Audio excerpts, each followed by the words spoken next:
What's up, YouTube? This is Too Raw for TV. So before I get into this video, I want to give a big shout out to the brother Noah Stewart for another donation to the channel via the Cash App. Much respect to him for showing love to Too Raw for TV. Leaves a note saying the Bulls are dead last in trades.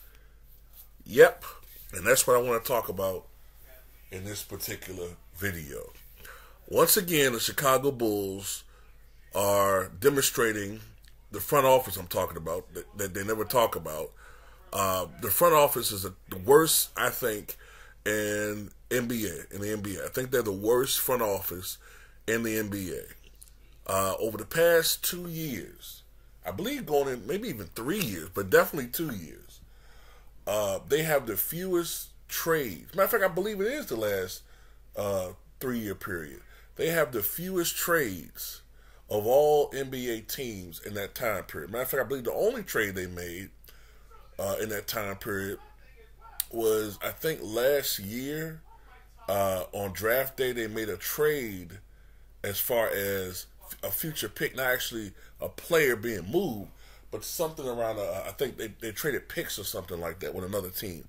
But this team, which has been a complete and total failure since the Michael Jordan era, with the exception of the Derrick Rose years, the brief Derrick Rose years, this team has been a complete and total failure. And why this front office never gets called out, I don't understand it. People have such smoke for Michael Jeffrey Jordan in the years that he was the majority owner.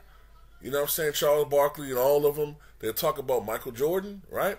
Even though over the past 10 years, the Charlotte Hornets have a higher win percentage than the Los Angeles Lakers. Yes, over the past 10 years, since 2012, 2013, the Chicago Bulls, the Charlotte Hornets have a higher win percentage over that 10, 11-year period than the Los Angeles Lakers.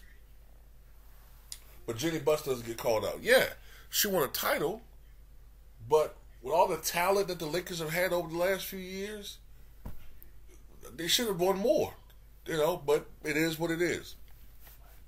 But the Chicago Bulls, large market, Chicago-based teams, it's a problem. When you look at all these Chicago franchises, they're so cheap. It's like a pattern. Whether you're talking about the Chicago White Sox, the Chicago Cubs, the Chicago Bears, the Chicago Bulls, maybe even in hockey. Hockey's not my expertise, but I think even hockey, it's a thing. I don't know what it is. It's culturally, I know it's a blue-collar area, blue-collar workers, but come on, man. I don't know whether or not maybe because a lot of these people who own these franchises are old money instead of the nouveau riche. I don't know whether that's part of it, but it's just that these guys, you got to squeeze the life out of them, get a penny out of them. And in today's NBA, it's a players' league. You got to spend money. You got to spend money to get a great team. So the Bulls, who are several games under 500, said that they think they can compete with the team they have. While all these other teams have made moves, it's not even that you got to have a big superstar moves. But Zach LaVine doesn't want to be there, right? You kind of get the feeling DeMar DeRozan, he wants to move on to a contender. He's in the twilight years of his prime, right? You're wasting these guys' careers. At the end of the day, if you're going to have these guys there, right, try to be proactive. Try to build a team around them. But you're just doing nothing. You're doing nothing. And you're doing Chicago Bulls fans a disservice at this point now. It's getting ridiculous. Now, I didn't want to complain because some people are like, you guys won 6 championships in the 90s. What are you complaining about? But God damn it, that was over a quarter of a century ago now. I mean, at this point, we can complain now. Okay? It's been ridiculous.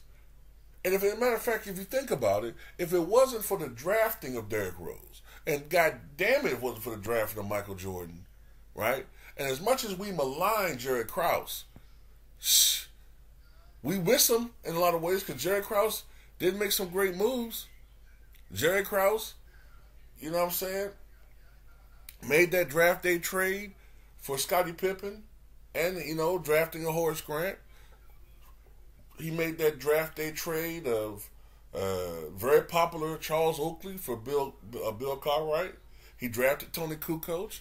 He signed Dennis Rodman. You know, he did some great things. And, you know, at the end of the day, it wasn't for Michael Jordan or Derrick Rose or Scottie. We wouldn't have, this would have been the most pathetic franchise in the NBA if it wasn't for those guys. The most pathetic. You know, we'd be right there with the goddamn Washington Wizards. Not no disrespect, Wizards fans, but you know it's all in love. It's ridiculous. So at the end of the day, man, you know, they need to fire, they need to get rid of all these motherfuckers in the front office with Chicago Bulls, I'm concerned. As far as I'm concerned, they gotta go, man. They gotta go. They've been a disgrace. Their failures, the whole Reinsdorf thing. Reinsdorf is almost 90 years old, man. Okay? He's a relic of the past. No disrespect to him. You know I respect the elders, but he's a relic of the past. Live your remaining years out and, you know, enjoy your money. You know what I'm saying? Go fishing. Enjoy your retirement, man. Just get the hell on, man. You've been there almost 40 years, okay? You haven't won anything in 25 of them. Get the fuck up on, man.